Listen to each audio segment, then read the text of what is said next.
Hello, everyone. Thank you for being here at Console Room. Please welcome Harisen Daiko.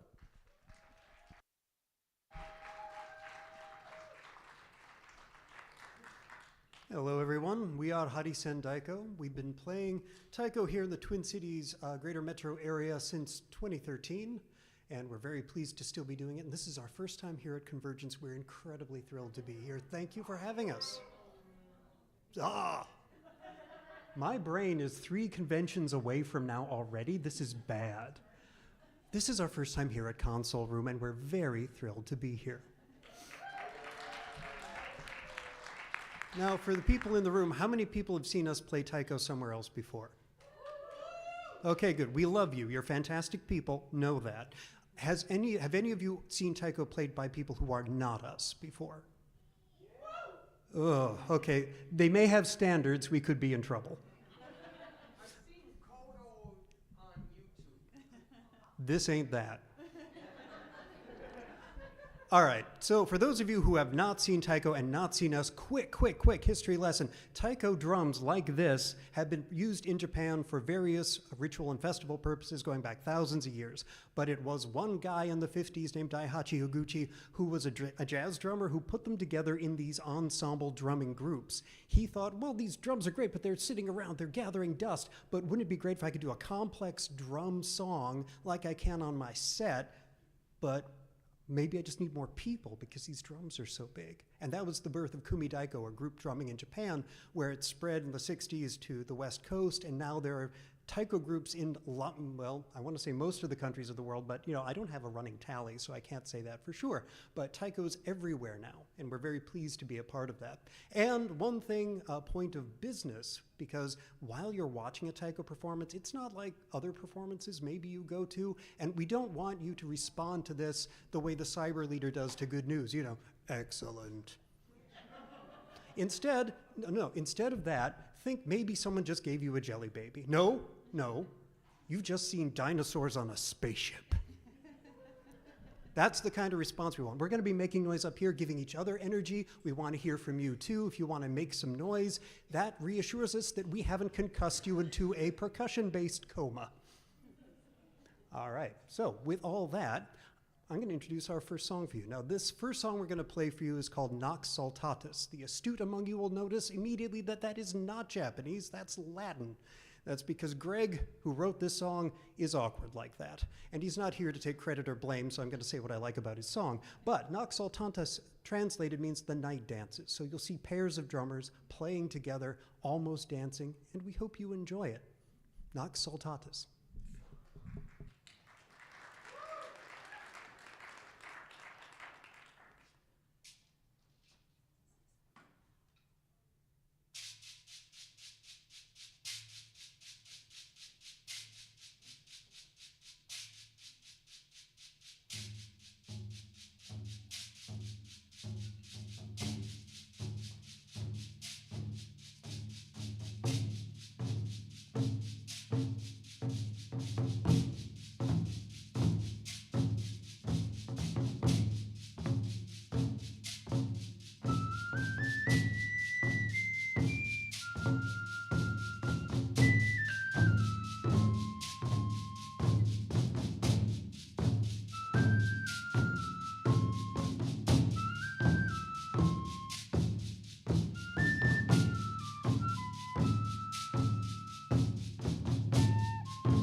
Hi.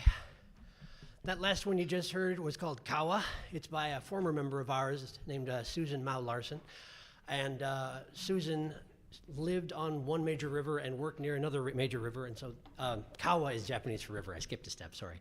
Kawa is Japanese for river. And so this song was meant to evoke the feeling of a river, placid near the surface, rushing underneath the surface, and with the boats bouncing off the buoys at the docks. So hopefully you got that out of that.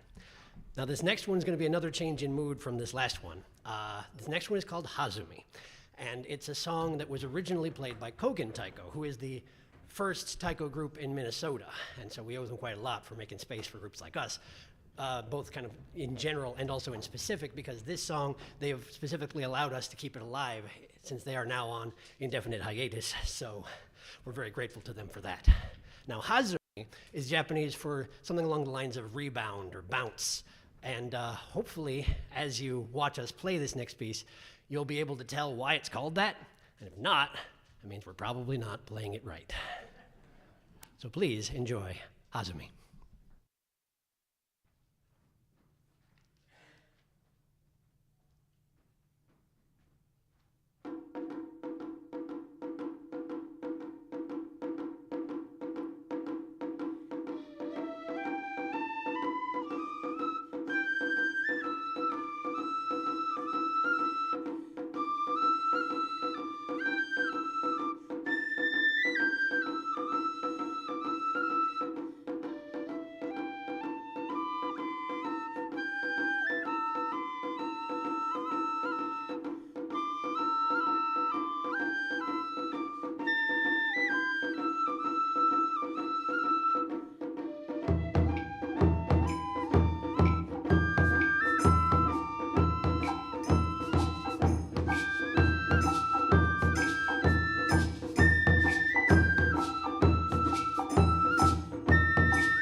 Okay.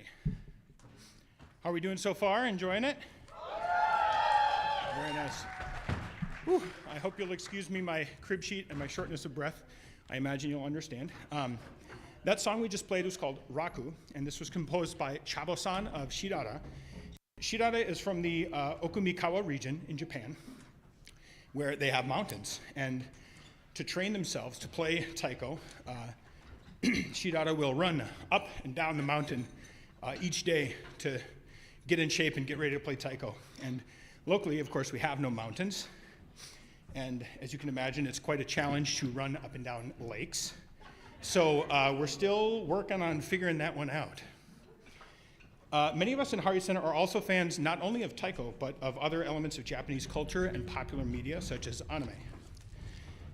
This next song, Tonderu Ryoshi, or Flying Hunters, was written by Harisen's Marit Hansen and was inspired by the anime Attack on Titan. Perhaps you have heard of it. So up next, we hope that you enjoy Tonderu Ryoshi.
Thank you so much. Are you having fun? Awesome. Thank you. So, the next piece is called Shunpu, which means spring breeze. And there was somebody out in the audience who had mentioned Kodo. You did. Awesome. So this is a song that we learned during COVID lockdown from Kodo. Kodo made this song and a couple of other songs, but this song in particular available to any Taiko group for free to build unity and to build community. And so, I know, pretty amazing. And so we learned this song by watching it over and over and over on YouTube and playing on mute. We would have all our cameras on, but none of the sound, because as you know, if you remember during COVID, the lag, yeah, I taught music during COVID, not recommended. So here we are. We are now live and streamed. Thank you. Playing for you, Shunpu by Kodo.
Is that me?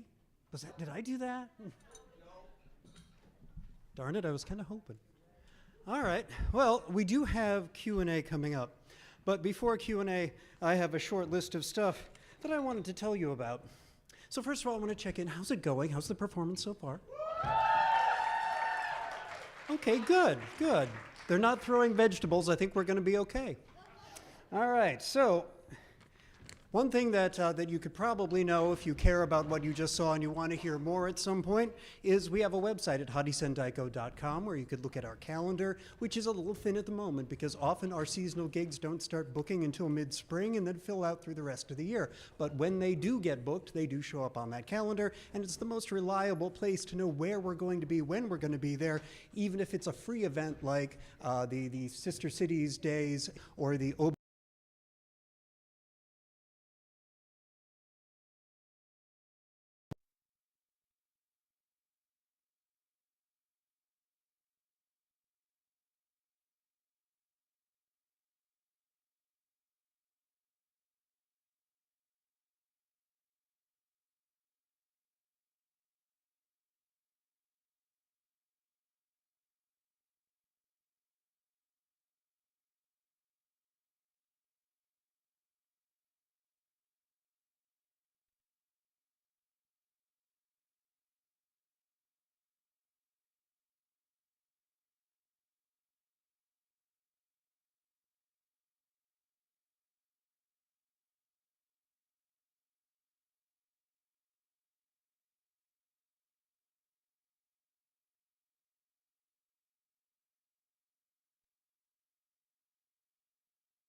Right. So at this point in the program, we have one last thing to do, and that's to roll credits. And it's about time.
Friends at the tech booth.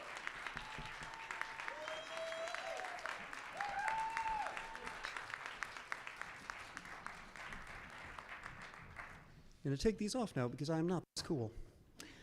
But now it's time for Q&A. So if you have questions, and you may, no, this isn't about Melanie. Anyway, if you have questions about what you just saw, why you just saw it, how that happens, and how you can get it to stop, now would be a good time to raise those questions. So I'm going to move this over a bit because I need to share.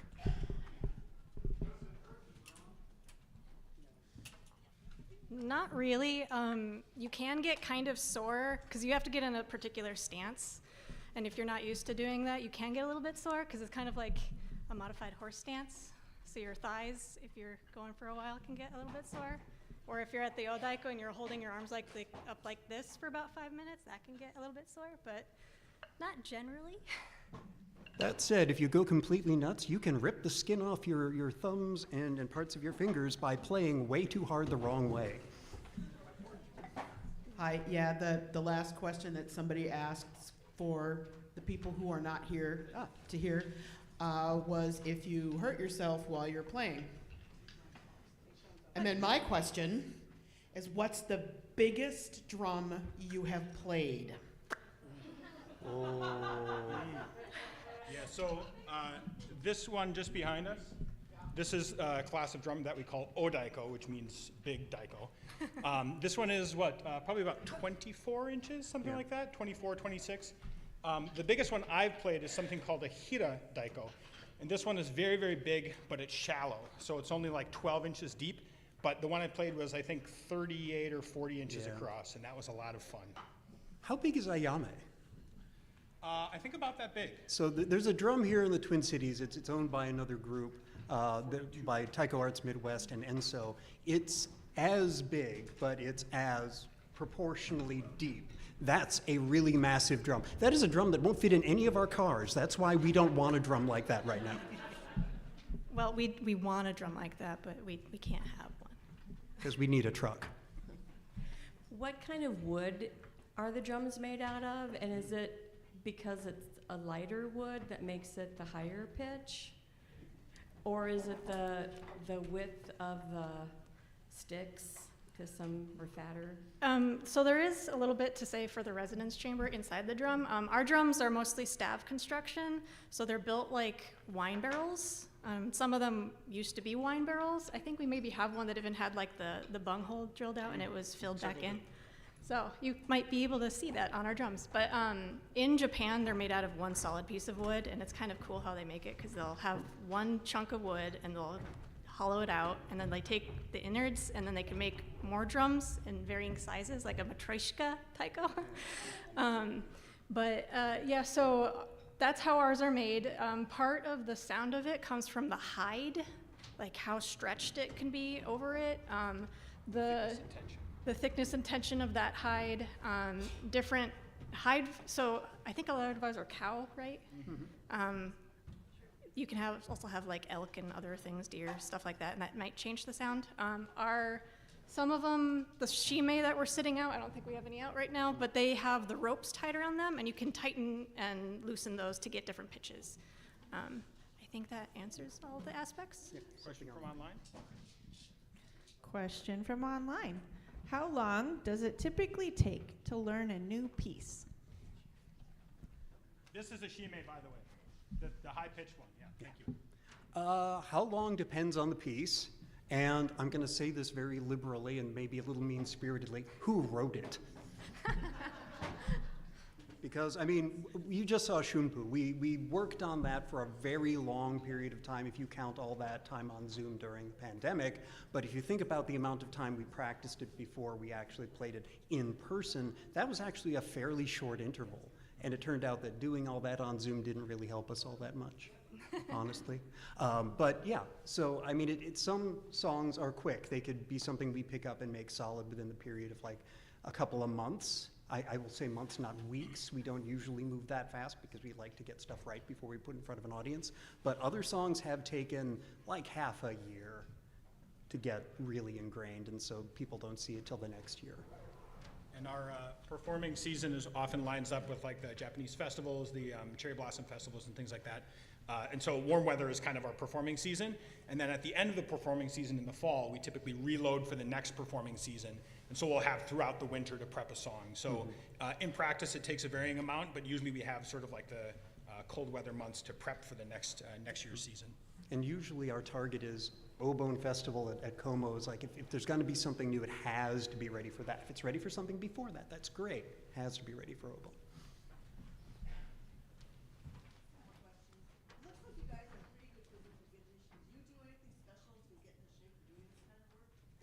So the question was, we seem to be in good physical condition, which will make my wife laugh very loud. But do we do anything to stay in this condition in order to play this taiko? I wouldn't say it's required. Some people choose to do other stuff outside. Some people do less outside. You definitely, when you start playing taiko, you very much feel it. My spouse, when she started, the first night after practice, in the shower, she couldn't get her arms up to wash her hair. So there's a variation there, but yes, there's a lot of both cardio and strength that goes into it. And we practice 2 hours-ish, 2-3 Yeah. hours, something like that, every week. And that kind of gives us a little bit of like Assuming sustaining. you're not practicing at home at all, right? Well, yeah, Right? but Right? Together. Together. all yeah. together, playing on the drum, et cetera, but yeah. And one of the best pieces of advice I'd ever heard was from Fujimoto sensei, who was from Kodo. Oh my God, more Kodo stuff. But he came and did an Odaiko workshop, and they asked him the same question, and he said, oh, you want to be in shape to play taiko? Play more taiko.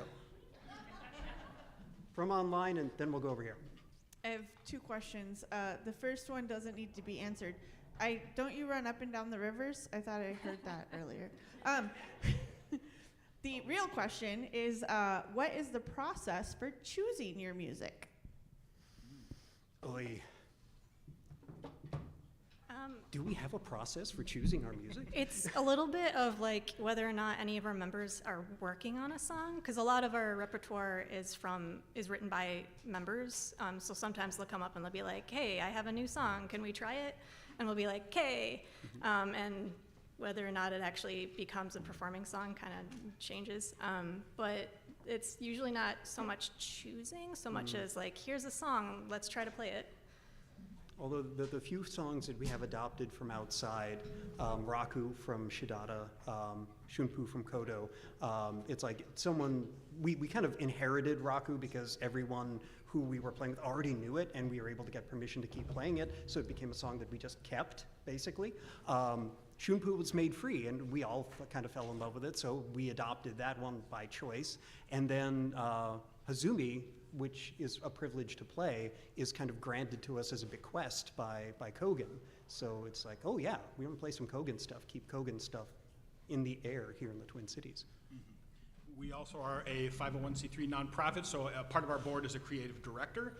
They make a lot of choices about what songs we choose for the performing season, but that's very collaborative as well. All of us get a say in that. So. Do you have any script or like music notation, or how do you document what you're playing and record it? We do have a lot of our songs. Oh yes, I got to repeat the question. Question was, do we have a script or some sort of notation that documents our songs? And the answer is eventually yes. Some songs come to us pre-documented. Some of them we have to kind of document as we go, and they tend to morph as we're crystallizing them, and then the documentation has to change. But the answer really is that we do use Western notation for final source of truth documentation, but in practice, there's a practice called, oh good God, Kujishoka. Thank you, it got mixed up with the other phrase. Kujishoka, called mouth notes, which we actually recite the songs and memorize them by reciting it. So if you can say it right, you can play it right. If you're saying it wrong, this part's loud, that part's soft, which should be the other way around, you're never going to be able to play it right. So that's another way that we kind of ingrain that stuff in memory when we're doing what we should be doing correctly. And real quick, I think we missed a question that was online, the injury question. So I just wanted to really quickly give an answer to that from back when. Sure. Sometimes we do get injured. It's usually a joint issue.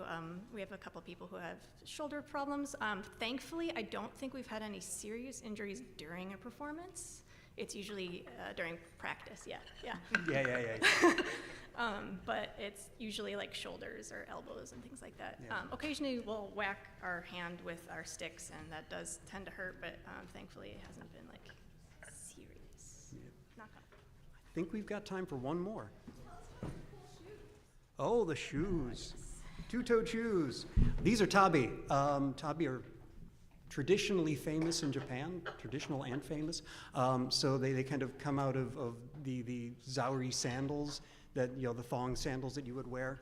And these shoes or the socks would go around. They'd be this shape. But now they have work boots, steel bloody-toed work boots this shape, because they keep doing that. And it was something that I adopted when I started playing Taiko, because the people I learned from were wearing them. I liked them. We like to be able to grip a stage. Now, this stage is carpet.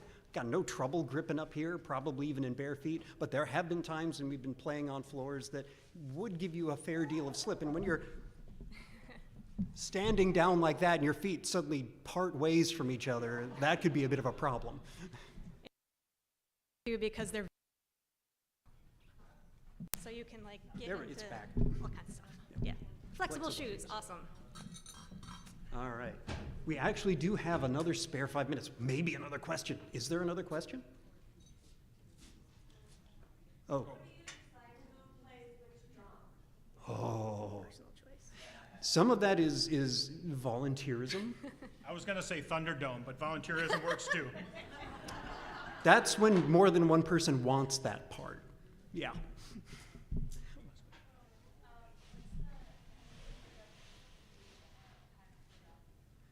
You said heaviest. The heaviest drum we've played on. Oh, God. I mean, the heaviest drum that we own is obviously the Odaiko that you saw earlier, Thor. We have another Odaiko in the group called Awatasumi, who may be slightly heavier, if my back has anything to say about it. And for the purposes of other drums and other groups, some of us have group lifted Ayame once. That is a very heavy drum. All right. Ooh, got 4 minutes and time. Yes?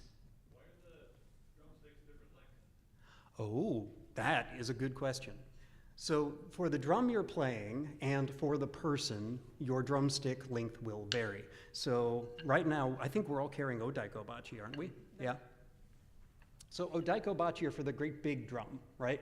And when you're playing the great big drum, it's got a great big drum head. And you want to strike center on that drum, and you don't want to mash your knuckles into the side of the drum along the rim while you're playing it. But when you're hitting, you get awfully close. So ideally, oh, good God. Here's someone's bocce collection, for example. And Bocce collection. we have arsenal. We have bocce for the small shime drums, bocce for the chu that are played, bocce for the odaiko, bocce for the katsugi, the slung drums that you'll see. And sometimes there are even variations in those bocce depending on the style of the song. They've got really long bocce for one song that we play. We've got brush bocce if we want to be quiet. We've got all this stuff. But the length question is really about the length of your body and your ability to hit the drum and the drum you're playing. See, that's on me. I've got two different pairs of Odaiko bachi, and when I grab them for Q&A, I grab one of one and one of the other. But when you're playing, your sticks will be matched with each other. They ought to be the same, yeah. You passed your perception check. Well done. All right. Thank you so much. You can learn more about us at, again, harisendaiko.com. Thank you for your evening and enjoy the rest of Console Room.